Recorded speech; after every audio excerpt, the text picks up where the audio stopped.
Right now you're hearing some music I made with Frostbite 2, which is a spectral freeze ring mod feedback plugin by AudioThing.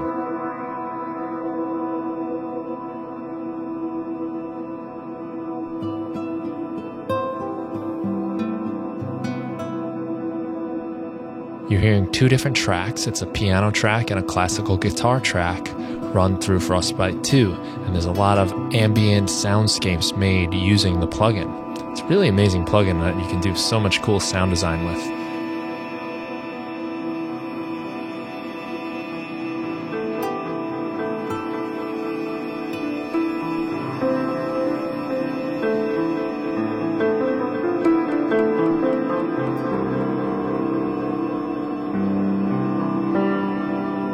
Right now, during the month of July 2020, Frostbite 2 is available to members of my music production club. So if you join the club or if you're a member during July 2020, you get Frostbite 2, courtesy of AudioThing.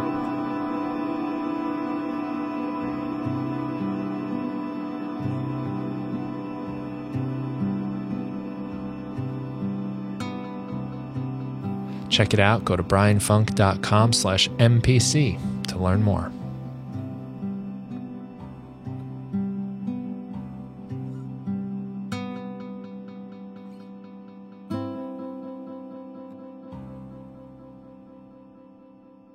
Hello, everybody. Welcome to the Music Production Podcast. I'm your host, Brian Funk. On today's episode, I have Joseph Holiday, who makes music as Snakes of Russia. Snakes of Russia. Try to Google that. You get some interesting things back, but you put music after it and you get all your work. It's beautiful work. It's very cinematic, very modular based from what I can tell based on your Instagram anyway. But if you're into like synthesis and sound design, it's going to take you into another universe, another dimension, a dark dimension mostly from what I've noticed, but a pretty cool place. So Joseph, thanks a lot, man, for coming on the show and having a talk. Thanks for having me, dude. Yeah, it's good to have you. I've been digging into your stuff a bit. It's fitting for the current time we're in. As a backdrop, a soundtrack for dystopia. Yeah. I was listening to the new one, At Home with Lions. At Home Alone with Lions. At Home Alone. I'm sorry, with Lions. And first of all, like awesome artwork. Oh, thanks, man. Is that an actual lion or is that a cat? It's an actual lion. I did the artwork, and originally the original idea for the artwork was like pretty more. It was a bit more involved, and I actually it was going to be a little too ambitious. Like I wanted like a girl on a bed with a ski mask and a lion next to her with like a machine gun. But like so, I eventually ended up with like a really, really great quality photo of a lion, and then I did some design around that. Yeah, so that's an actual lion. Yeah, it's cool, and that's not a place where you want to be. It's not my lion. It's just a clip art. It's like a really good high quality photo of a lion. Yeah. Nice. Is that was it written and inspired kind of by like our current, situation as we all refer to it as? No, it actually came a few months earlier than like I write really fast and I kind of decide that I'm going to put something out, and I'll actually schedule a mastering date with the guy that does my mastering, and then I'll have a deadline, and then I'll just kind of get to work on some ideas that I've had floating around. So that'll happen before I think I mastered it in February, so it was kind of all like finishing up around January. So this was actually before the what's happening now in the world. Yeah, it's kind of like fits though. Yeah, oddly enough. Yeah. So that's a technique you do. You schedule the mastering date, and then like I got to finish this album. That's it. That's brilliant, man. Yeah, I have to work that way. I mean, the work I do for my day job, I write a lot of stuff that ends up in like TV shows and films and ads and promos and trailers and stuff. That work is all based on like having to turn around stuff really, really fast.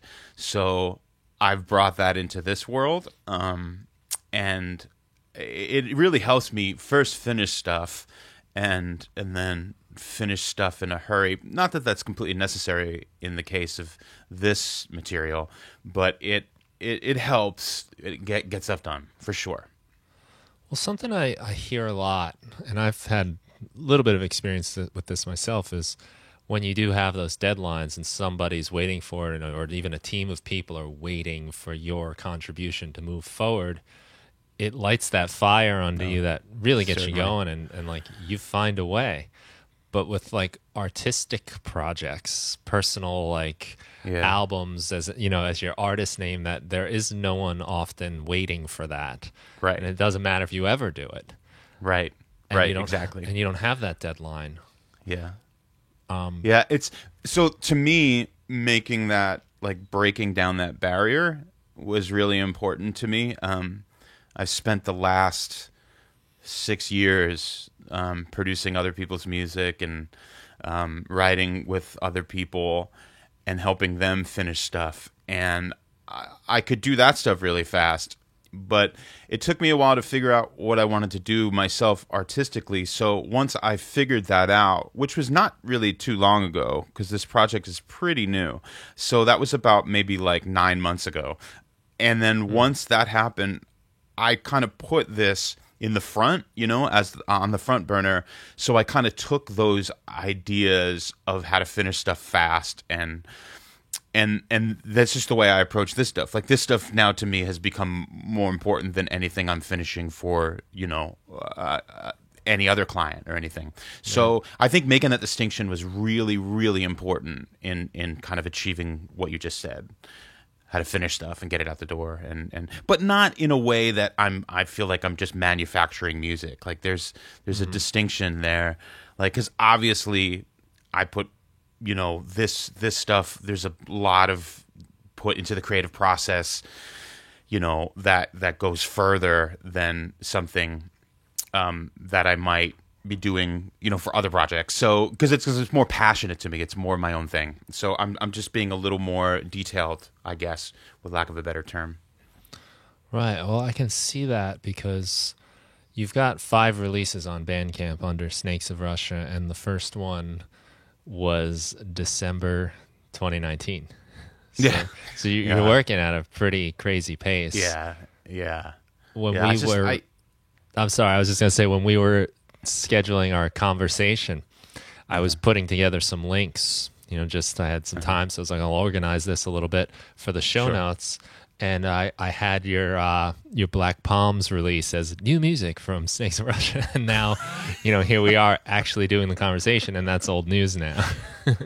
Right. Yeah, it's funny, man. Yeah. I write a lot. I write every day, absolutely every day. And I think as a creative exercise, it's just great to do for anyone. I always recommend people do that. Just write every day, something. And you know, I would say a lot of that is stuff I never use. Some stuff I put into folders and organized by date, and then maybe that's something I come back to months later, sometimes even years later, and pull. If it's not an entire track, I pull like a sound or a patch or something out of. But I think writing every day has a lot to do with that, and just helps me, you know, hey, this is pretty cool. Let me finish this. So when I want to put something out, I already have like a good, you know, 20 ideas or something to pick from. Yeah. Wow, that's cool. So that discipline of just going. What is your attitude like when you're, you know, on your average day when you're going to work? Is it, are you aiming for something specific, or are you kind of, since you're that regular, are you able to just sort of explore and try things out? It's different. I think it depends on the day, but I'm like super into gear and plugins and new tools. And I find that when I get a new tool like let's just say a new piece of software, and when I'm exploring that, I take some time to like go through. I go through all the patches. I go through all the presets. I figure out what it's capable of, and then I kind of put my favorite ones aside, and then. But I can only usually get to like maybe a quarter of them before I'm like, oh, that's awesome, and then I just write something with it like right away. So a lot of times it comes from just me going and just exploring new stuff or even old stuff that I'm revisiting gear wise, and then it'll kind of inspire me and I'll jump right to making something. Like I can't not do that. Like I can't just be like, I'll write something later. I just want to listen to 300 presets first. Like I can't do that. I just can't. So a lot of times I'll realize that like I'll have this gear and then I hadn't even explored it because I just got sidetracked by making something with it. So maybe that's I think that's, inevitably a great problem to have, but I hope that answers your question. Yeah, or I'll come at it like, hey, I want to write something today with this kind of feel or this kind of mood, which is usually the same mood for me over and over, but that's usually how I approach it. But I'm never, ever, ever sitting here and like, what do I do? Like I'm always excited about something. I spend way too much time in here, especially now. It's like when everybody was talking about quarantine and self-isolating. I'm like, man, I mean, we've been doing that for, us producer types, we've been doing that forever, So yeah, that's kind of the way I approach it. But new gear and new software or new samples or just a new kick drum sound will like inspire me, and then like a track will come out of it. So that's like my approach usually. Yeah, I like that idea of testing something out until it catches you. It's almost like you're like a surfer in the water. Yep, exactly. Scoping out the waves, and it's like, I'm taking this one. Let's go. Exactly. That's the thing. I mean, like if you get on Instagram, there's like gear and hardware and stuff. People can get obsessed with it a bit. And myself included, that's definitely been my case in the past and maybe even in the present. But it's so inspiring to me when you get a new piece of gear. Just like that's like how many things will come out of that, and it's our tools. It's like what we use to make the art we make. So I don't think that there's anything wrong if you use your tools to to collect some awesome gear and make stuff with it. And if you don't, then just sell it off and get something different. Hardware and software, samples, everything, sample packs, like the sample packs you do. I mean, I like to think that someone is downloading those and just like, writing tracks with them immediately. Yeah. Yeah. I sometimes get in this spot where I feel like the gear is almost getting in the way, where there's so much stuff and like, what do I do? And like sometimes you get that overwhelm of like, what should I use now? I have 8 billion snare drum samples and which one? And you kind of go through them. But I think you're right. If you can kind of like discipline yourself to, or maybe it's like undiscipline yourself even, like to allow yourself to just go off when you find something. Yes. To know when to take that exit off the highway. Or onto the highway, maybe. Yeah, which one is it? Yeah, and then know when to come back off, to exit, or it's tricky. But I think the important thing is like, and this works for me, and it may not work for everybody else. But my way of just kind of like, yes, I might get sidetracked if I get something new, and it might inspire me to make something new, and then I get sidetracked and I write a bit, and then to kind of archive that in a way that I can go back to, because that's very important. Like the way I organize stuff that I'm working on is very important for me, because like if I were just making these things and then they were just getting lost in the ether, like that wouldn't be good either. Like it's important, and I think that's where the quick mastering deadline stuff comes from, because it's like I have this folder of stuff that I can pull from, and I can go back and listen to, okay, what did I do this month, and then I could figure it out, and like, okay, these 7 are cool, and then that gets narrowed down to 4 and then 2. So I think that's important to like make these ideas and then finishing them. But yeah, and the Instagram experiment certainly helps because it gets stuff from like, okay, here's an idea, here's a sound, here's a loop, here's a bar, here's a progression, here's 30 seconds, and then this might be, okay, here's a track. So the Instagram thing is great for that. Just here, it gets me into like, instead of an idea, I attach a visual to it, and it becomes like it's almost its own little piece of music that may or may not get finished into a bigger piece of music. What would you say your Instagram experiment is?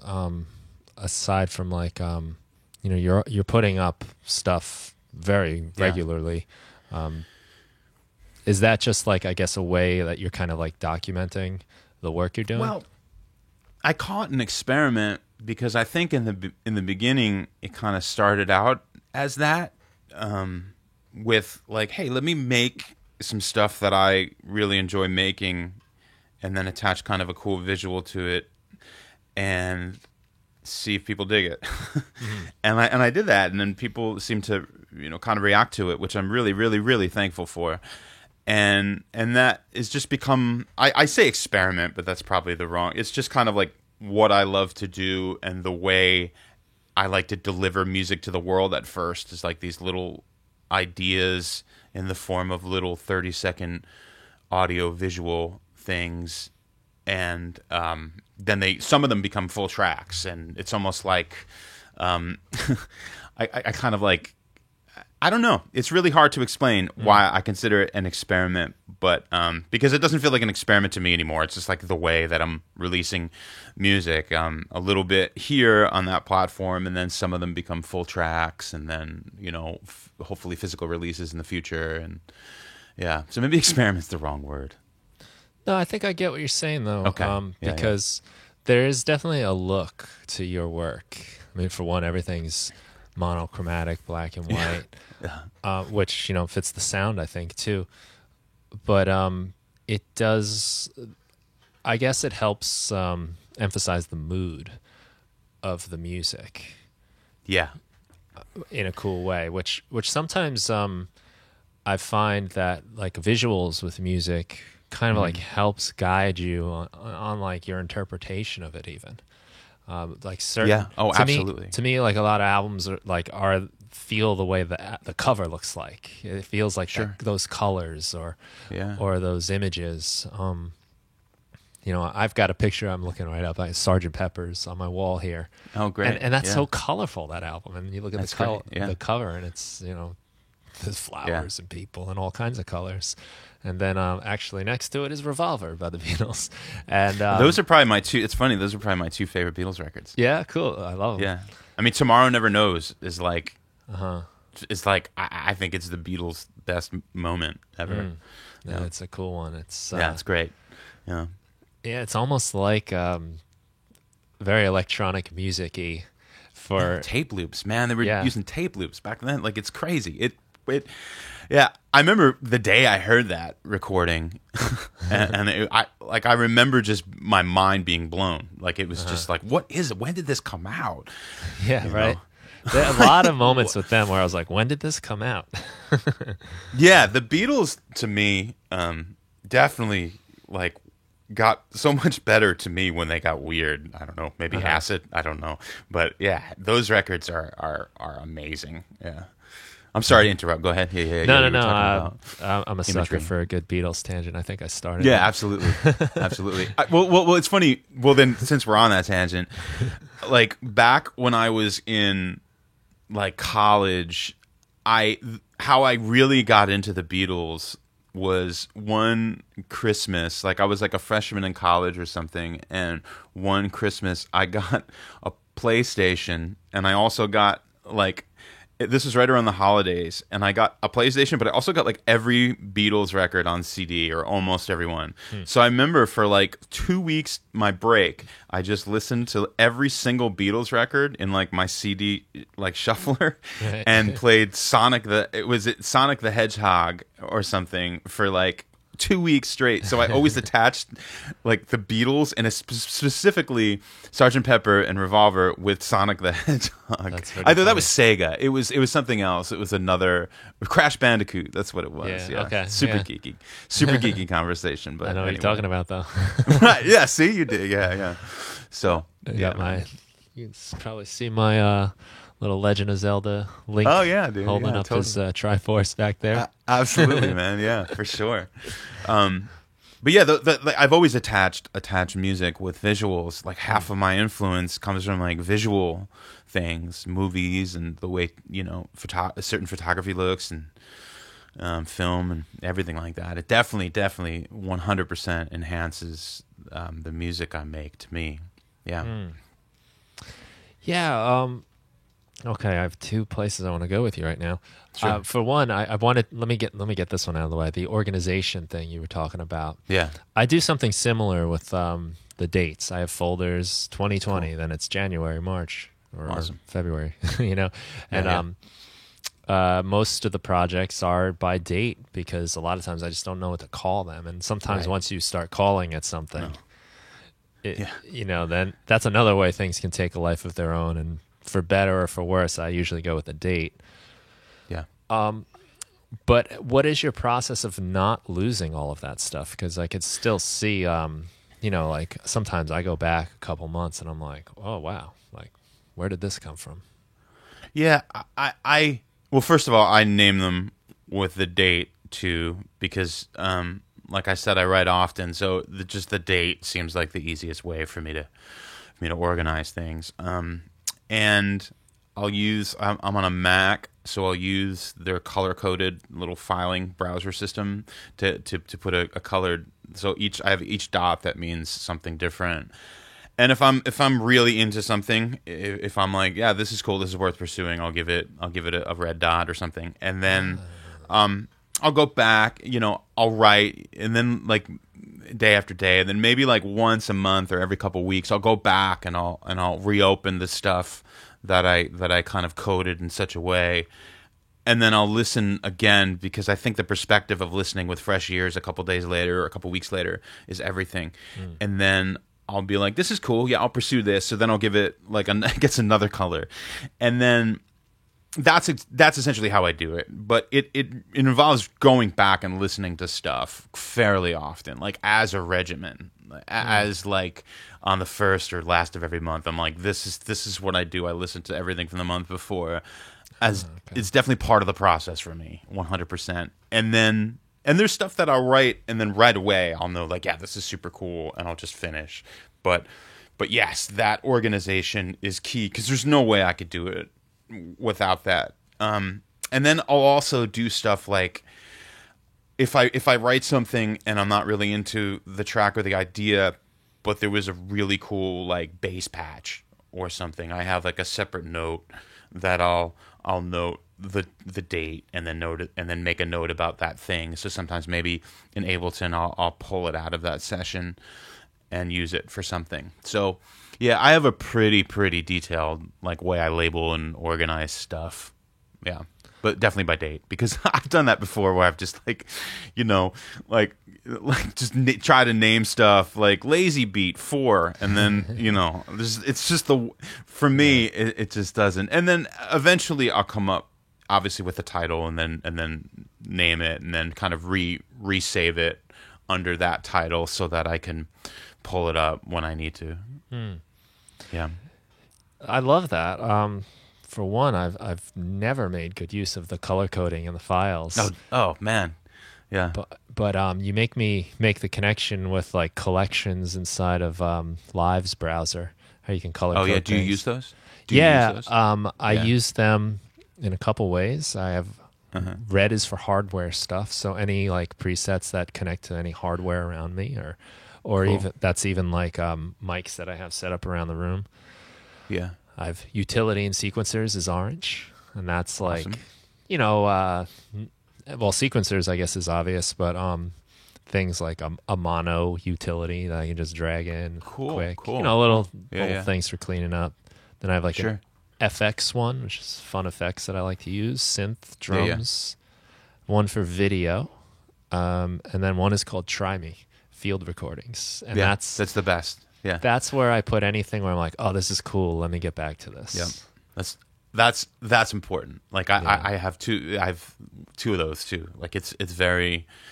That's a great idea. Like as soon as I think what that came out in 10, right? Those little color codes within Ableton. Yeah, it's such an awesome feature. I use them all the time. Yeah.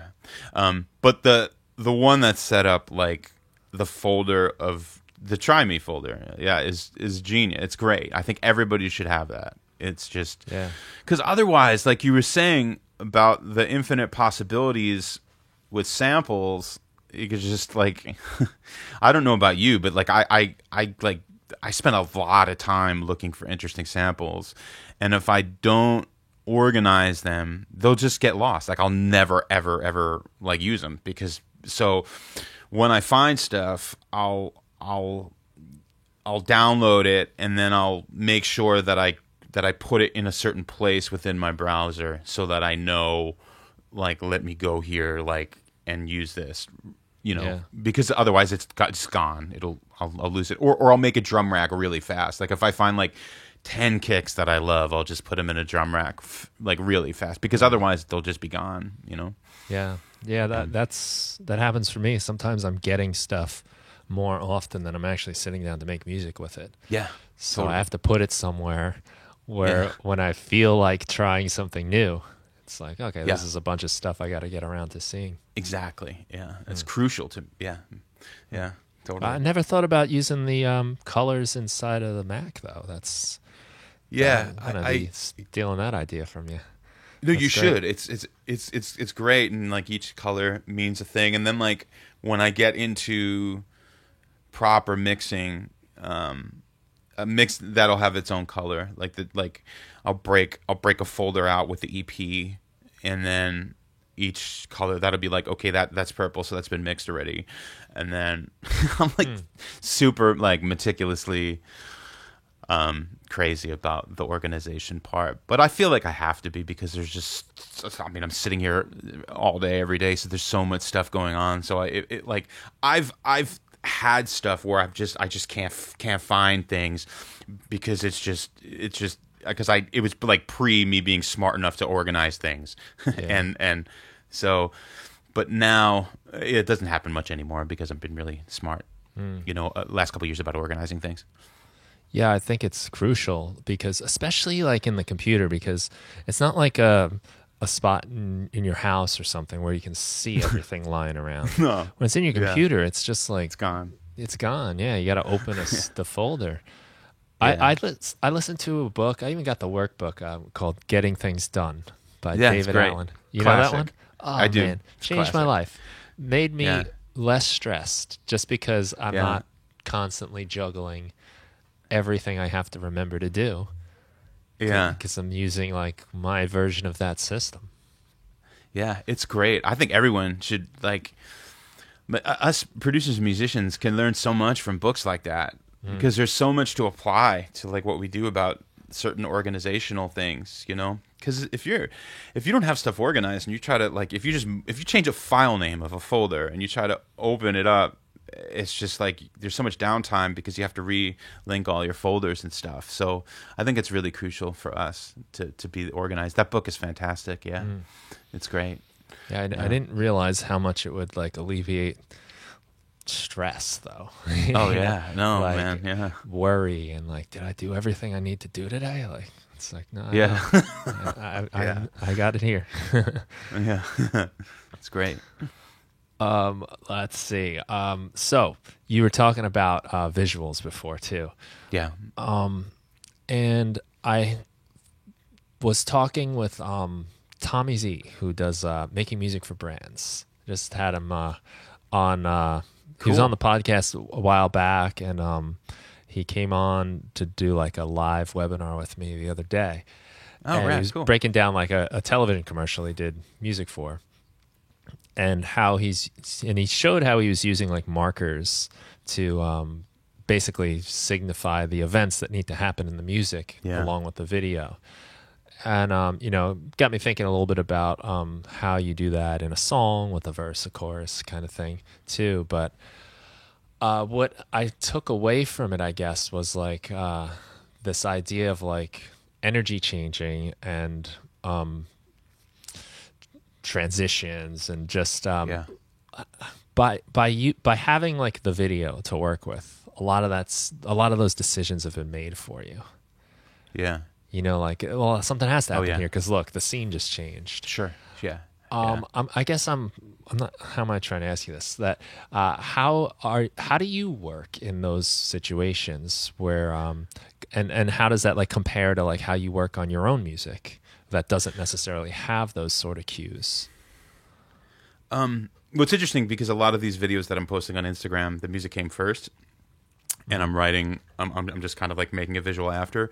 But the stuff I've done to picture, it's definitely what's happening on screen is definitely king. And if there's dialogue, that's definitely the most important thing. So what you're doing is just kind of like supporting that and helping that and making the scene feel the way it should. So it's almost like you were trying to say, it's almost like, or you're saying actually, it's almost easier because you have your visual cues that you have to hit. Like, okay, right here, things need to change, and that's, you just have to work around that idea of we need the mood to completely shift right here. So in a way, that's almost like it's almost like it's like a good thing because you have essentially your template lined out now, lined up for you, and. So I think the markers thing is really important. Like here, this right here there needs to be a build here, and the instrumentation here needs to build, and this needs to crescendo here, and then needs to fall off here, and I think that it's like writing for the picture, like having the picture first, is almost like you have your guidelines almost set up already, because like this is what you have to do, and whereas the other way around, it's kind of like, oh, let me just do anything, and it's almost like it's a little more freeing because you could, hey, I could just make a track and it could be 9 minutes long if I wanted to, and the build can happen wherever. But I kind of like, it depends on the situation, but I think a lot of times I'll like having the visual to work off of. Yeah. Yeah, because I did something recently where I was doing a guided meditation, and I was sent the track of the meditation, and I was like, how do I do this? Kind of something I'd never done before. So my approach was to put markers at like important words and phrases, and then cool. Then I just played the track. I had like a synth patch set up and just played along with it. And when I got to the marker, I was like, something's about to happen. And, a little something here. But like you said, like, the voice was the most important part. Yeah. Everything else I do doesn't matter really when the voice is going. It matters, but it's, it can't create be a mood. Focal. Right. And I loved that way of working. It was because it was a 10-minute meditation, so it's like kind of a long time to just be playing one synth at a time in one long stretch. But like watching these like changes go and like literally like jamming with it was a pretty cool way to do music that was new to me. That's awesome. Yeah. And then 10 minutes. It's a long. To keep a 10-minute piece of music interesting is a real challenge. Yeah. Yeah. That's great for me. Man. It was, the music is secondary. It's more about the mood it's creating than the actual, no one's like, oh wow, listen to this music. It's like, you're doing the meditation. Sure. Yeah. But it's still, it definitely creates a mood. If you were, your job is to like help support what's happening with the voice, so that you want to create a relaxing mood. If you made some I don't know, like really abrasive music behind that, people might have a harder time relaxing. Some people might have an easier time depending on the type of person it is and what music they listen to. But my approach was like, if people are noticing what I'm doing too much, then I'm doing it wrong. I kind of want it to almost be unnoticed, Yeah. You don't even think about it. Yeah, that's a really great way to look at it, and then that's also like, you know, you know what you're writing that piece of music for. Like, it's a guided meditation. So I think that's a great assessment of that. Like, you almost like want people to, like, 2 minutes in, to not even realize that there's music there anymore. You know, so yeah, I guess that's the main difference. Then, to circle back, it would be like, you know, if you're writing a track on your own that's going to get married to visuals later, like a music video, obviously you're working to try to make that piece of music the most interesting part. And if you're working the other way around, you're just kind of supporting what's going on the screen. Yeah. Or the meditation in that case. Yeah. Yeah. But yeah, I could see how it's almost like an inside out way of doing music, because normally you're trying to keep people paying attention and interested, but in these cases you're kind of not being, you don't really want to be noticed too much. Yeah, I think it's great. I mean, that is almost like just as challenging to do than to write, you know, like a brilliant, you know, 2.5 minute pop song, to write a 10-minute piece of music that people can lose themselves in and like just turn off their mind for, you know, a couple minutes, or redirect their mind for a few minutes. That's just as challenging to me. Yeah, it's really hard. Yeah, fun. It was fun. It was. I could get into that. You know, just the change of pace. Did you put it out? Is it something you put out? Yeah. It was the last episode of the podcast, actually. Just went out cool. a couple days ago from now. Yeah, we might release it like a separate thing too, but it was actually an episode of the podcast. Oh, that's great. No, that's a great idea. I mean, you have the platform already. Yeah, that's great.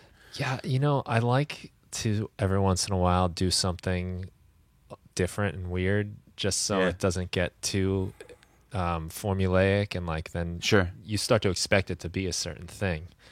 Right. Yeah. You know, like there's certain podcasts I listen to where like I expect it's going to be this interview with another person, and then there are others where it's like, what's it going to be this time? And right. I like that a little bit. I like that freedom. That's great. Man, so your workflow interests me quite a lot. You're very heavy into gear, as you said, and especially modular. And modular is a world I have avoided up until this point so far. I'm a little afraid of it, what it might mean if I get into it. But it is fascinating. So what it might mean to your bank account. Yes, exactly. I know it. That I know. I know what happens there. Yeah, man. So I guess how does it work for you? Because you do eventually bring this stuff inside DAW and edit. I believe I read. Yeah. You have a pretty cool article. What is it called? The Noise Engineering blog, which you get into some of this stuff. Yeah. They're fantastic people. Yeah. That was fun. That was that's out for people to check out. It kind of delves into the process a little bit. Yeah, nice audio examples too to that was fun to do. That was like I listened to that podcast Song Exploder quite a bit. I love that one. Yeah, it's great, right? And so it doesn't even matter if I like the song. It's just, I know. Yeah, and it's made me like certain things that I would never had listened to otherwise. Yeah, it's fascinating, man. There's some really, really, really good ones. The one, not to get off topic, but the one that was extremely fascinating to me was the Closing Time one, the Semisonic. Yes, I heard that one, like crazy? Like I had no idea that song was about his daughter being born. Like. And like it gave me a new, because man, we've all heard that song so many times at like 1:59 a.m. and that was one of the really, really cool ones. Kind of. I really liked that song when it came out, actually. It was everywhere. But then it was everywhere, and then I was like, oh, here we go again. Right. Every time anything ends and closes down. But hearing him talk about it, and then you hear some of the demos, and it's just really nice to get the story. And it's one of the things I think he spoke about in that was giving his lyrics like double meanings. Like how Closing Time is about closing the bar or whatever, but it's also like it's time to be born. It's time to mind was this. blown. Yeah, I was move on like, to the what? new thing. And then like at the end when they play the song again, which is super cool. I went, listening to it, I'm like, oh yeah, like, that's about a baby. Yeah, it's fantastic. Yeah, it's one of my favorites for sure. Yeah. But yeah, they Chris from Noise Engineering suggested that as an idea, and it was fun to kind of get into that as part of the process. But yeah, I usually start some ideas with the modular and get them into Ableton pretty fast, and then kind of chop Record them everything. up. Just Yep, multi-track, Mm-hmm. and then also documenting those with a different color, and then chopping that up and using it, and everything is I clock from Ableton, so everything is to a certain tempo. So and then a lot of times I'll just take that and put it on the push and just chop stuff up, and then you get really cool kind of delay tails that are happening. And yeah, so that's one way, and that's traditionally been the way that I've used it. But actually, one of the things that's come from all of this, quarantine and is I've had a lot more time to kind of explore just staying within the modular and staying in the box and just making performances on there and doing some live streams and stuff. And that's been really, really fun because it's been a world that I haven't really explored too much until very recently. And as I explore that world now, I'm like, okay, cool. I want to marry these two things a little bit more. But traditionally, yes, I like to get in the box with the stuff and then manipulate it further and use it along with other hardware and software and into full tracks. Well, I imagine when you're putting together your patches and modular and you're plugging everything into everything else, that it's kind of like gone as soon as you do it, right? I mean, like, yeah. It's not That's like what I love there's about no it. preset that you can save. Nope. And even if you're taking pictures, you're still never going to get it right. Yeah. So there's this like impermanence to it. So I guess It's the best. That's what I love about it. It must It's force you, right? To just, I got to like start putting things on paper and. Yep. Yeah, it's one of the aspects of it that I love. I just this last weekend did this like streaming performance, and I had been preparing for it for about a week, and every day I just obviously kept it patched, but every day I would turn on my rig and I'd have to wait a good like 20-30 minutes for things to settle and for my tune and then retune and everything, and like things just shift from day to day, even though it's patched and I haven't really touched anything, and there's something about it just feels alive to me. But if I would have changed one thing, it would have been totally different. And I love that about working in that in that format. It's great, and it's still to the right of me. I haven't unpatched it because it's just like been this, I don't know, I was working on it for so long, and I just feel, because you're right, once I do it's just gone, and there's something so freeing about that, to start literally with a fresh palette the next time. So for that you spent like the week putting this thing together. Yeah, you have it like roped off in your place. Yeah. Do not touch. Put a sign on it, and then someone would be Cat's not sure to allowed touch in it. the room. Right. Yeah, no. That's hilarious. It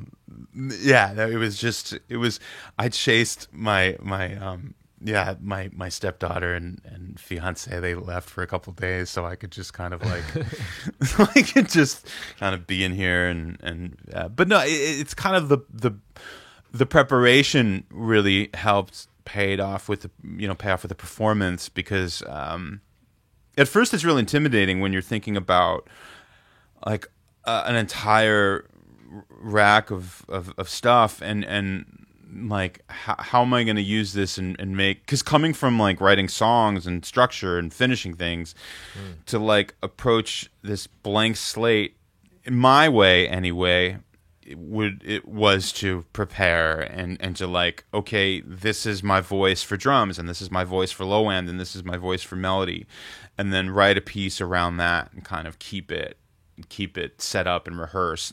That said, there are guys like there's a guy named Colin Benders who literally starts every session with unpatched Eurorack and just patches from scratch and will play for 3 hours, and he's a genius and he's a madman, and like I have nothing but respect for that too. But from where I come from and my experience, because it just hasn't been that long, only about 4 years of modular. Yeah, I have to prepare and kind of get everything, get the palette set up, and then I figure out, okay, this is, let's make a piece out of this. So the preparation for me right now is key. Yeah. Yeah. Oh, I can imagine. I mean, it's even like if you're doing a live performance, in the computer, you can't really. There are some people that do it, that show up with like an empty live project, and they just. I have nothing but utmost respect for those people. It's amazing to me. Yeah. But that's a hard thing to do and be interesting while you're doing it. Well, yeah. Yeah, I mean, it really comes down to, your 10,000 hours of like doing it. Like someone who's made modular music for like 10 years and is patches every day for 2 hours a day could absolutely do that, and it could be just as interesting. But like I said, it's been a relatively new venture for me in the last 4 years. So, I mean, we're all still learning, right, at everything we do. So it's a process. But I learned that, like, okay, my process for now is like most things I do, just be prepared, and here's my palette, and then let's write around this. So, although one day I will absolutely want to do it that way, because that would also be exciting, because the thought of starting like hitting record on a video camera or a stream and starting with a blank slate, completely blank, that's thrilling too, Yeah. So, I bet. Yeah. Now, does this get like made into some kind of recording now? Or is the performance just kind of what it is? Well, the one I did over the weekend, it's been documented, and it just kind of like exists as a performance, and I think I'm cool with that. Like these are just the modular performances that I do on this particular instrument, and then those get documented. But most of the stuff I'm doing that I record when I'm just patching just for fun, kind of ends up, and I take pieces from that performance and sample them, and those become stuff that I use in full tracks. But I'm digging the idea of these modular performances to just be their own thing, and then hopefully in the near future taking that and doing that in person, and live in front of people would be cool. Yeah. Do you do performances now? Well, not now, but I mean, have you done modular performances? No, not just live streams now. Yeah, just stream stuff. Just I come from bands. I come from playing live shows and fast, loud rock bands. So I'm used to like the energy of screaming in people's faces, or just a really fast rock song. So it was really hard for me to imagine like just standing on a stage with just a rack of gear, but there's guys that do it, and it's so interesting, and so it's so energetic, just that in that they're making these amazing moods and stuff, and I think that it's something I absolutely want to explore once we can, and it's safe to again. Yeah, I come from, and then with the Snakes world. Yeah. Oh, do you? Yeah. Bands. Yeah. Yeah. What did you play? What was your instrument? Guitar. Oh, okay, cool. I did a little bit of drumming. We had a band at one point where we didn't have a drummer, so there's three of us and two of us singing, writing songs. So we would just switch off on guitar and drums. Oh, cool, cool. By doing that enough, we got pretty good at what we did. I wouldn't say I'm like a great drummer, but like I could play in that band, Yeah. But it was all about the energy and the interaction, and cool. So like where I find myself now is kind of weird in a way if you think about it. So I'm kind of curious to ask you, like, how do you go from that world to all of this stuff, which is kind of on the almost like the other end of the spectrum, really. It is. I mean, that's a machine. Yeah, it's interesting because like in the beginning of the year, I was thinking about how to take some of this music and play it live, and like we just mentioned, we're used to like, drums and bands and stuff. So I'm trying to figure out a way to do it so it's a little different than me just with a laptop and a push. I'm trying to figure out how to make it more of a live band type thing with a drummer. And because I think there's so much drum stuff happening already. It was my first instrument, and I spend the most time with drum programming because it's just my favorite part of the process. So I think just that being represented by a live drummer would be cool, and tons of energy that way. Yeah. But I think the void that the modular performances are filling for me is like, yes, I can just kind of take a case and do this performance, and it'll be tons of energy in its own way, and it's just as fulfilling to me because it's like its own instrument and its own set of just ideas. And yeah, but almost like two different things. Like I imagine a Snakes of Russia show would be a very live experience with drummers and stuff, and but again, that's something I'll plan when we can and it's safe for us to do. Something I kind of noticed in the new record, there are some like recorded sounds, it seems. Yeah. Especially in the percussion. Like here, like hand claps maybe, and yeah. I think sometimes it's hard to tell if you're hearing a sample or a real drum, but to me it sounds like there's some real drumming, real playing going on. Yeah. You're absolutely right. Yeah.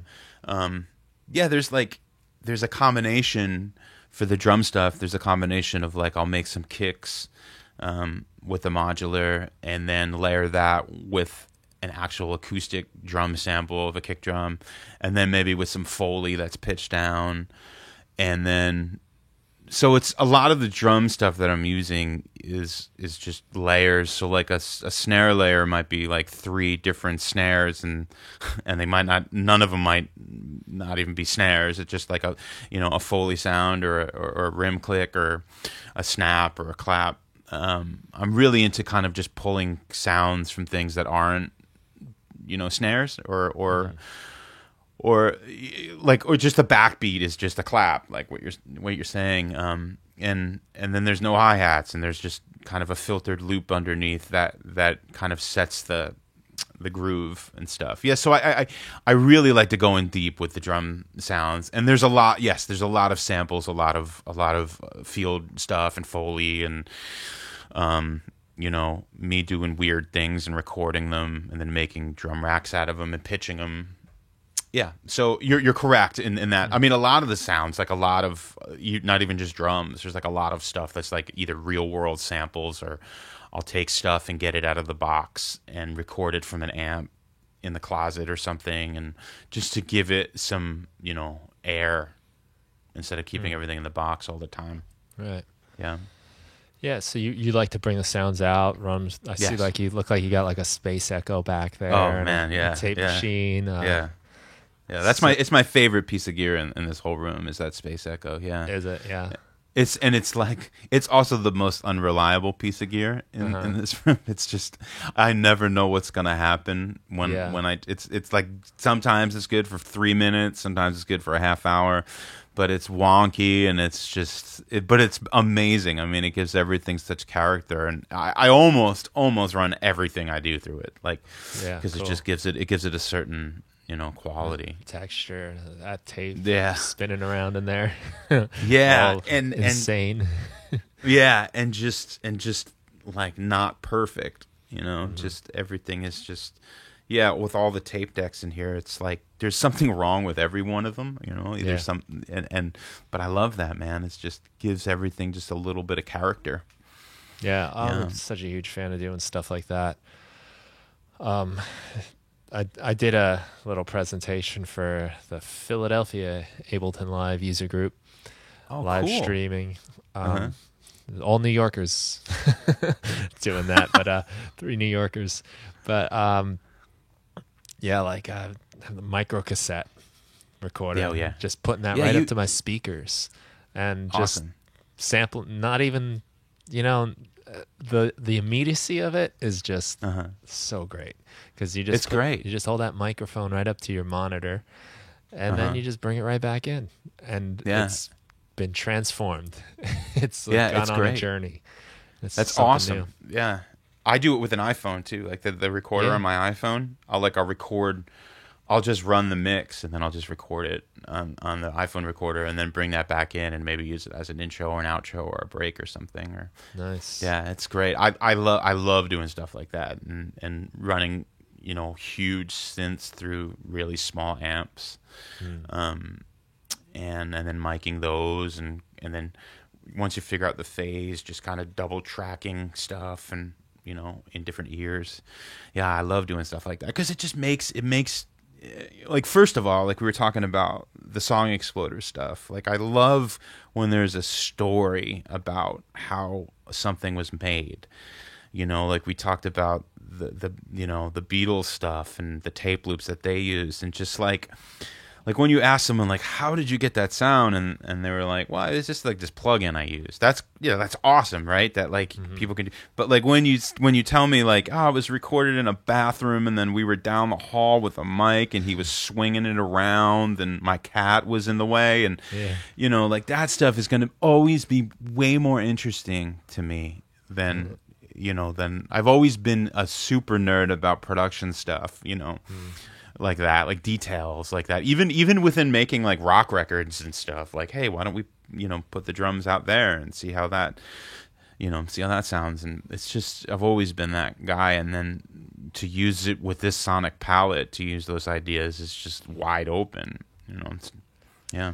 Something magical happens when it's like a little bit of a pain in the ass to do it.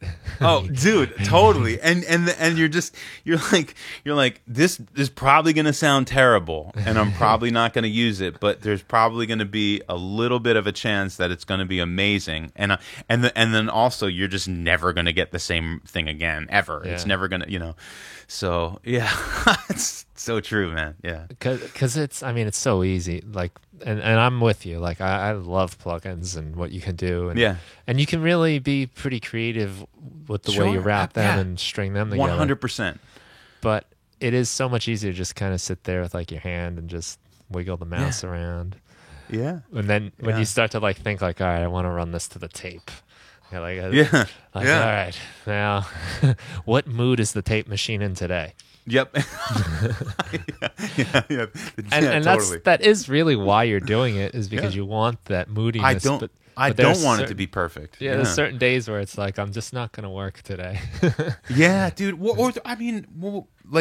And there's absolutely nothing wrong with applying the same idea to plugins, right? To like, let's stack 7 Ableton effects in a row and see what happens. Like, I do that all the time too. Like, that's also another way of exploring that kind of idea in the happy accidents thing. Like, not discounting that at all. Like, this could all be done also with plugins and just putting chains together of stuff that shouldn't belong, and that's a great way to do it too. Yeah. I have a personal favorite of that is the glue compressor. If you turn on the soft limiting, the little button there, and then just click on the title bar of the glue compressor and Command D, like rapid fire, just a bunch. Really? It gets just a great distortion, especially like on drums. It just smashes the hell out of them. And how many? I don't know, like 50. About like 5 seconds of this Command D. Right. Oh wow, dude. Just boop, boop, boop, boop, boop, boop, 75. Yeah. Yeah, however many you can do in 5 seconds. But that's amazing. Yeah, just like weird stuff happens, like you're just destroying the audio in such a way, and whatever's going on with the soft limiting, it sounds pretty, like it sounds like gear. It sounds like it's great, dude. To me, the best part in the entire Ableton suite for me is the drum bus. It's a the good one, drum yeah. bus processor. You can do that with it too. It's just the best thing about Ableton. It's unbelievable. It just sounds great, especially when you mess with the transient knob, and just you can get stuff just to sound enormous. Yeah, it's fantastic. It's my favorite. Like, I overuse it. It's just great. Yeah, but I'm gonna try that later. I'm gonna stack like 25 glue compressors just to see what happens. Yeah. And probably they'll all cancel each other out. It'll just sound Yeah, there's That's like great. depending on the sound, like there's like some magical points you get to. Oh yeah, dude. Yeah. And like, I don't think it's a good idea if that's the main drum sound that you're going to use for the entire track, but like, you can Right. really throw those things in there. Sure. Yeah. The drum That's bus great. is like that too. Like the way you can extend the tails of sounds. Oh man. Yeah. Yeah. Yeah. Yeah. I've had really good results by like putting two and then one. Like I have the transient knob in different places on both of them, and then maybe I'll put like an effect in, like a delay in between the both, or like the transient really long and then side chain it and then put a drum bus after that. Yeah, I mean, and like we said, man, it's just experimentation. It just try it. If it sounds awful, then just It looks control, terrible. Like, Apple Z. the meter is all the way up and it's not even moving. It looks like there's like that meme out there where someone's Ableton session and everything is in the red and it's like, sounds great, bro. Yeah. That's what it looks like. But Yeah. like it's always a good idea just to see, just to Dude, I mean, you're not hurting anyone. no, and that's the beauty of like in the box too. Like with real gear, like you might actually burn something. might hurt someone. Yeah. But with your plugins, like Man. just Yeah. put a limiter on the master there. And Yeah. just so you don't blow out your speakers. Exactly. Yeah. Yeah, that's great. Yeah, that's what I love about, like, I mean, I do spend a lot of time talking about gear and hardware and stuff, but I feel just the same way about plugins and soft synths, and specifically the Ableton plugins. Yeah, it's the same thing. It's just like there's experimentation in those too, and someone could get just the Ableton suite and just, man, they could. The record that they could make just by using stock stuff is just mind-blowing to me. So, yeah. I'm very happy that I spent some time learning all that stuff because Oh, yeah. when I first got into like using a computer to make music, I got obsessed with downloading every plugin I can find on Right. the dark alleys of the internet. And I had all this stuff. And I didn't know how to use any of it, and I'd spent months collecting it. And I'd made no music at all. Yeah. I was just cracking software, really. And I just made the decision to like delete it all. Because I also, who knows what's on any of that stuff anyway. Right. But just right. get rid of it all. I was like, I have no business having this stuff if I don't know how to use my DAW. Exactly, yeah. And Yeah. learning how to use all that stuff, a lot of it removed the need for most of the stuff I downloaded, because you can kind of do it inside the box, with your native plugins if you know how to route them and how to maybe like split frequencies and especially with racks, live, like you can really get some complex stuff going. Yeah. Yeah. I feel the same way. It's almost like I have, this compressor is great for really surgical, or this EQ is great for really surgical EQ, and then this one is great for vibe EQ, and I have one or two of those. Like, I don't need 7 of those, so having one or two, I just kind of go deep with each one, and then I really learn what that plug-in or that piece of gear is capable of, and I'll even do that lately when I get like a new piece of gear, like a let's say, like I did this with the Arturia collection, which is just amazing and mind-blowing, but like I'll try if it's possible to to only download one piece at a time, like one synth or one emulation at a time, and then really learn that one, and then once that's figured out, I'll get the next one, and then the next one.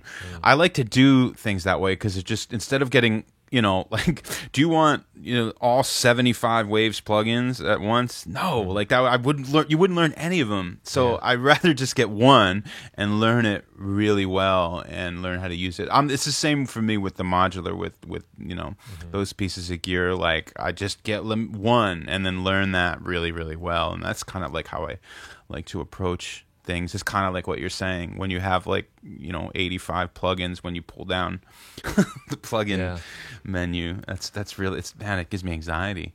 Like which de-esser should I use? And then like deciding to actually buy them, and then like you're invested in them. I don't have 85 at once to do. I got this one thing. Let's learn it. It's like how we used to consume music when you bought a CD. And exactly. you spent your $15 when you're 15 years old, which is your fortune. And yep. If you didn't like it the first time, you gave it a lot of tries. You kept coming back to it. You put it on again. And a lot of my favorite records grew on me that way. Absolutely, man. But now music is so disposable. Like, if I don't like something in a few seconds... Dude, here's the thing that I do. I do this with my favorite bands. Like, there's maybe like 5 or 10 bands that... or artists or producers, when they put something out, and this is super nerdy, but like I'll get, like, I won't listen to it on Spotify. I won't, like, even like maybe I'll listen to the single, and I'm really into vinyl, and so I'll buy the vinyl on the day it comes out. I'll go to the record store, get in my car, and buy it, and I'll come home and I'll listen to it just like for the first time that day, and it brings me back. It's great. It just reminds me of how, how it used to be, and it makes me appreciate those recordings a little bit more. And there's like I said, there's like a good 5 or 10, bands that I'll do that with. And it's so special that way. It's kind of like what you were saying. It's like, the same holds there. Like the way we consume things is just like, like it's just nuts to me that we have every single song that was ever recorded in our pocket right now. Right. It's just crazy. So it just brings a little bit of special back into, being a music fan, which I'll always be first and foremost, Yeah, it's easy to miss something that you didn't catch you right away. I've had that happen with plugins too, where I've downloaded things and I'm like, what is this? I don't need this. Delete it. And then I'll watch a video a month later of someone using it, and I'm like, whoa. It's pretty cool. I never used it that way. I haven't gone in that direction with it. Yeah, that's interesting, man. That's cool. Investing in it a little bit. Dude, totally, man. Forces you to find what's good about it. Well, totally. Like what you were saying about back in the day buying records, it's like, man, that might be the only record you get that month, or that week. So like, you're going to listen to it, 10 or 12 times like that day, Right. I feel the same. Like that was the same. It's still the same for me with gear. Like that's what I try to just kind of just lose myself in it. And like, all right, well, this is coming. So I do this if I have something that I know I have to finish. I won't open the new thing because I want to really, really just dive into that and make it feel like I said, like we were kids again, and have it be like the only thing I would get that year, that 6 months or that month. Yeah, there's something about that I love, man. I'm glad we're talking about this. Yeah, it brings it back. Yeah, that's true with gear. I had too. I mean, I learned those guitar pedals that I had because I couldn't. It's all I had, and man, got to get into it. Yeah, that's cool. Yeah, I wonder if that's a lot of things in our life these days. That it's just there's so much that what are we missing? I think so. I think limitations are really, really important in music and art, and like it could be so paralyzing if you just have, I think about how great it is for a kid to have a laptop and to make a record that probably sounds better than any of ours will ever sound in his bedroom, because he has every single plug-in and every single soft synth, and that's great. Like, that's fantastic. Like, I wish that was the case when I was younger. But do I? Having all of that, like, it takes the discipline to know you have all of that at your disposal, and to kind of focus and to get something done, and like it takes a incredible amount of discipline. So I think that's good. And there's people that maybe struggle with that be like, I can use, anything I want today. I can use all these 80 synths I have. I think maybe people need to, sometimes it helps for me if I be like, this time I'm just going to make a record with this group of gear, or this song, or is just going to have, I'm going to use this collection of plugins on this, or just use Ableton stock stuff on this track. And I think limitations are extremely helpful for some people. Yeah. Well, the modular is kind of like that, isn't it? Absolutely. You could always keep adding to it, but yeah, your setup, your particular Euro rack or whatever you've got is, that's a closed system that.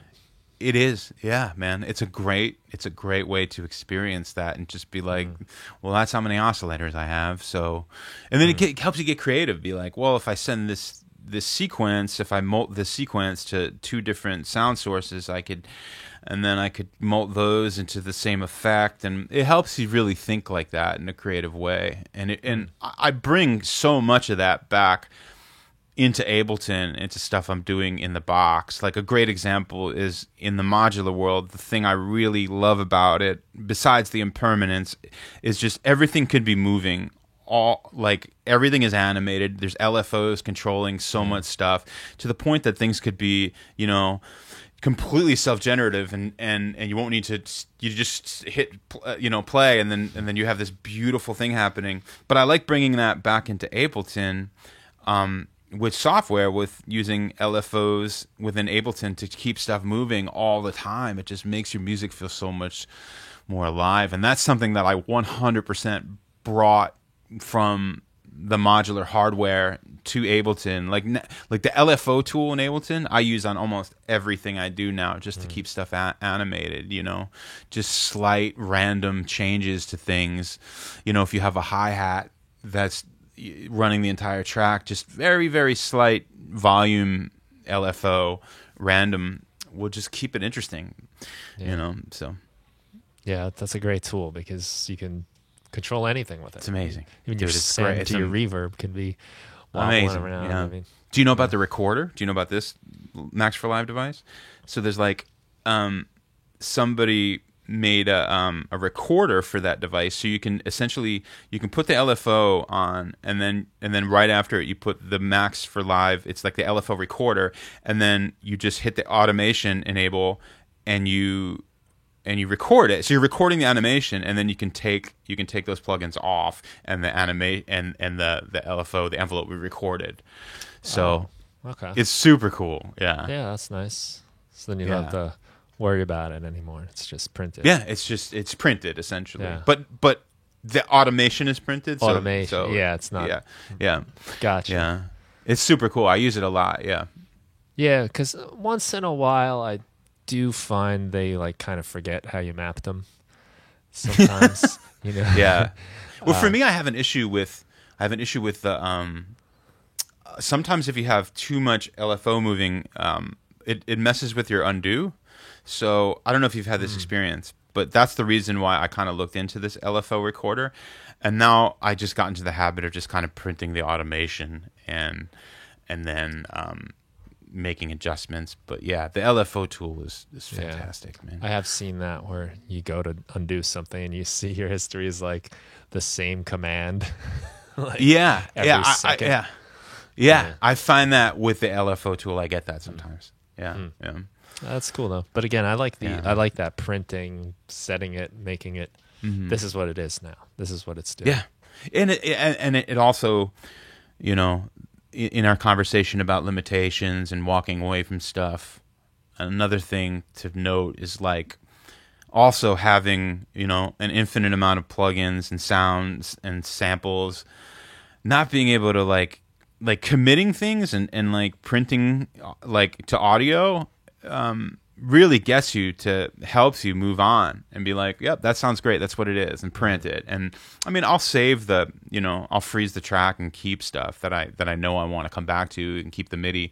But yeah, man, it's a great exercise, and just like, this will help me get to the next step of finishing this. Just let me print audio, because if you're just, and also processing power and stuff, it's a good thing, I think, to just print and commit.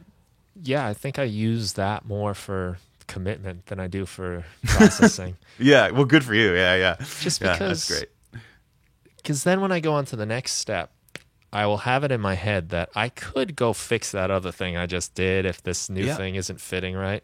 But if it's printed, I have to make it now work with what I already did. Yeah, exactly, man. Exactly. And that cuts my options so far yeah. down. Yeah, that's what it's all about.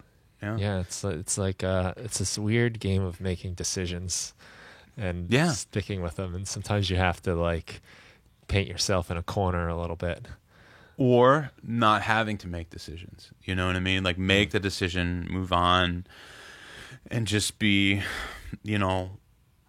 just be creative instead of like, which snare sample am I going to use on this? And that decision could take you, depending on how many snare samples you have, 2 hours. So I don't know, fast decisions and kind of like constant. I mean, it's hard to say, right? Because especially with electronic music, sound design is, to me, I mean, almost, if not half. It's such a big majority of the music itself. It's like, is the sound design. So those are huge decisions, and I don't mean to discount those decisions, but being able to commit to those decisions is important. Well, I think you have a good way of working around that by just putting out a lot of music and making music all the time.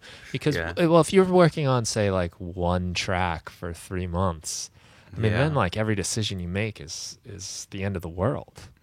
Yeah, that's true. But if you're going to put out like 10 tracks in the next month, right, then we can have some fun. We can get silly and try things out, and we can fail and not worry about it. Yeah, and I don't like. I do have a filter, a quality control. Like I'm not just putting out stuff fast just to do it. Like there's intention. Like I want to get this stuff out for people to appreciate, hopefully. But I think that having, when you finish stuff, having that bit of like, this isn't my best work, or I'm gonna put this one away for now. That's important too. Like it's not just like who can release the most music. I think having that bit of self editing, but not to the point that you'll never put stuff out. Like that's the trick is kind of like just being selective enough that you are a little bit hard on yourself, that you're pushing yourself to make the best stuff you can make, but not enough that you'll never put stuff out. Mm-hmm. But here's the catch. I think that the way that you really exercise that muscle is by putting stuff out. So it's kind of a really weird dance and a weird balance. Yeah. Yeah. Well, it's no wonder it's such a mental thing. It man, it is. It's like I know friends and people that I have nothing but respect for that take a year to put out a record, and it's amazing and it's flawless because they spend their time, because that's just the way they do it, and that's awesome too. So I think however your process is, as long as there's a point that you're able to say, yep, this is. Because it's never really finished, right? It's like you can always change something about it. But if you're like, yes, I'm okay, let's sign off on this and let's put this out in the world for people to appreciate. Because I think ultimately it's going to be better out there for people to enjoy than it is on your hard drive with no one enjoying it. I mean, that's just kind of my take on it. Yeah. Yeah. It's going to the mastering engineer tomorrow, so it's done. Yeah, I mean, that's a crazy. Like I realize how you need that though. Like you do need like an actual serious deadline / consequence. Because if you just, it's good to make them up in your head, but like if you know, you can just be like, I don't have to do that, dude. So here's the funny story about that. Like years ago, I was finishing up a recording and I was not good at finishing things. Like I couldn't finish anything. Like it was the exact opposite of what we're talking about now. And because I kept going back and tweaking and stuff like that, and there was a bit of anxiety about getting this thing done that I was working on for so long. So I decided that to get me to finish it, I was living alone, and I was living in my apartment and making music in my apartment. So I decided that I wouldn't pay my my gas bill, so that it was in the middle of winter. I mean, it was LA, so it wasn't that cold, but it was still cold enough that I wouldn't pay, so that I would only take cold showers. So that was kind of my way of like, every time I get in the shower, I would be like, man, I got to finish that record. And this went on for like 2 months, but I did it. I finished it. And I scheduled mastering, and it got me to do, it was like an extreme way of me pushing myself. And maybe I don't recommend it to everybody, especially on the East Coast where like it gets actually cold. But the funny side note is that like, I got back from mastering and I was like, cool, I can turn on my water again. And I called the gas company, and I didn't realize that they had I still had to wait like 3 weeks for them to come out to turn my gas back on. So I had 3 additional weeks of cold showers. So that's like my so I think since then I don't have to go through those measures, and I also have, other people in my house that'd be really pissed about me doing that. But yeah. Well, your idea about not opening that new piece of gear until you're done is a good one too. That's more like a reward rather than a punishment. It is. But It is, man. Yeah, man. And just, it's about, reward and sell, because that's a big deal. Finishing a record, finishing a single, finishing an Instagram post. Like, that's a big deal for us creatives. Like, for us. So you should absolutely reward yourself for that, man. And just, because it just keeps, it makes it so that it's not such a point of anxiety. It makes it such a thing that we want to do, by the virtue of just me making stuff, like I mentioned for Sync in my day job, it's like I have to get things done fast. And I mean, I'm going to take out the word fast. I just have to get things done. Like it's like I can't have a stack of 20 things on my hard drive. Like I need to finish them. So it's kind of a great tool to learn. And I'm always trying to help people, like, what do we need to do to get this done? Let's finish this. If you need an extra ear to listen to this mix, and if you want some advice on, it's an important thing, I think, for people for artists and musicians, to producers to learn, to hone rather, to get things done. Yeah, I think it's a skill. It's its own skill, just like compressing something would be, or yeah, it is, man. It is 100%. Yeah. So what do you got in the future? What's coming up for you? I have a remix version of the EP that's due out in July, and I had a bunch of different favorite other producers kind of remix the track, so it's every song from the EP remix kind of through their lens. So I got that coming. That's in a few, depending on when this comes out. It comes out in July. So I have that. I'm thinking about doing a physical release of the EP, more for myself, just because I want it. But hopefully some other people will too.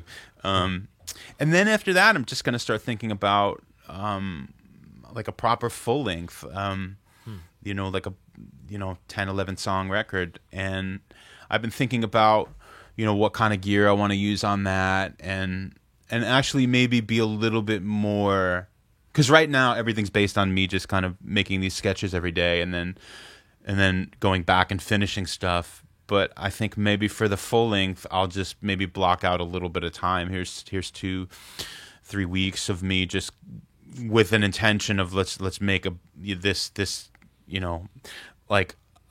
record. In the sense of the records that we all love, of like, here's the collection in time of songs that were very focused, as opposed to going back on my hard drive and listen and think, hey, these songs belong together. Kind of going back in and making 10 songs that belong together, and spending a couple weeks prepping for that, making samples and making patches and stuff. And that looks like that will carry me. All of those things will carry me through the end of the year. Yeah, I bet. That's fun. Yeah, It's man. a nice ambitious project, and Yeah, yeah. Absolutely is. It's a lot, but I'm really looking forward to kind of like holding up and doing that, and and then hopefully everything will kind of slowly return to normal in the world, and we'll be able to get out and start seeing some live music again, and I hope for that too. yeah. Well, I think like the way you've put it into like this project where okay, I'm going to start making some songs and some samples, and you've already put a little structure and organization to the process. Yeah, yeah. I find if I'm working on like something like an LP, at least in the past, like because you remember how it was with bands, right? It was like we would get in a garage, you'd write all the songs, you'd maybe had 10 songs, you'd be like, okay, these are going to be the songs on the record, and then you just rehearse those songs, and then maybe you do some pre-production, and then you go one day and record all the drums. Like there's something to take from that too. Like I like I've done before where I've gone and gone into a studio and just gotten drum samples for a day, and those are the samples that I use for this record, or record some drum breaks, and so I like that approach of this is my palette for this record, and then it also putting that stuff in a folder. It also I can just pull from that, and I can just be in creative mode, for those 2 weeks, and because I was in sound design mode for the 2 weeks before, but that's always going to blend into one another. I mean, as it does. Right, but you put a little bit of a fence around it, maybe like a fence with a few holes. yeah. It's more. I think it's more about making a palette. Making. This is like the tools I'm picking from for this recording. I've done that before with stuff. You and gives you those boundaries that allow you to be creative with. Yeah, totally. That's man. That's kind of what's on the agenda for the next few months. Nice. That sounds fun. Yeah, man. I'm gonna have a lot of fun with it. It's gonna be cool. Yeah. Cool. Yeah, man. Well, where do we like to send people in general? You've got a great Instagram, Snakes of Russia. It's just Snakes of Russia. Instagram/Snakes of Russia. Yeah, that's it. Yeah. Your Bandcamp is the same, pretty much, right? Yep. Snakes of Russia. Yeah, it's pretty much the same across the board. Just I'm pretty active on Instagram posting things, so that's a really good place to kind of stay in touch with me. And then if you go to snakesofrussia.com, that just leads straight to my Bandcamp. And then Spotify, Apple Music, all of those streaming services and stuff. But yeah, but I would say I'm really active on Instagram if anyone wants to get in touch and say hello. Right. Nice. Yeah, it's a cool Instagram. I love how you've it's like you approached it with like a style in mind. You had like the foresight to put everything in black and white. And, it's got a vibe, or like I know cool, if you man, look thanks. at mine, and mine's just chaos, and but a lot of people's are. Right. I guess it's limitations, right? I mean, but yeah, when I work with like visual people that we talk about doing visual stuff, they're like, does it need to be monochrome? And so there'll be a time where I maybe because I just worked on this amazing little short piece of visual that's on my Instagram now, and it's in this amazing, the colors look fantastic. So I just kind of put the title card or the image as black and white, but I kept the rest in color because it looks fantastic. Okay. So I mean, there's going to be a day where I'm just like, all right, full color, here we go. And then everything would be like neon, but probably not. But yeah, nice. But yeah, Instagram is the easiest, probably most effective way. Yeah. Cool. Dude, thanks so much for talking. It was thanks for having really me. Good. Man. I took some notes. Blast. I got some ideas. I'm going to be organizing my folders on my Mac. Cool. In awesome. color. Yeah. It's funny that you do that in color. Well, I mean, that is true. Yeah, I mean, there wouldn't be many. I wouldn't have many options if it were in black, white, and gray. Right. It would get really confusing really fast. Yeah, no, it's not total black. It's the lighter black that's the unfinished stuff. It would get really confusing. Yeah. That's a great tip, though. I mean, just because it is like you a lot of I know me like I think I know what I'm gonna remember that was cool and this was a good one, but a little bit of separation and I don't remember what anything was. Yeah. And it's like I listen back to my stuff, I was like, who made this? Yeah, man, it's really important. Yeah, that's cool. Well, good. I hope that works for you. It's awesome. Yeah, thanks.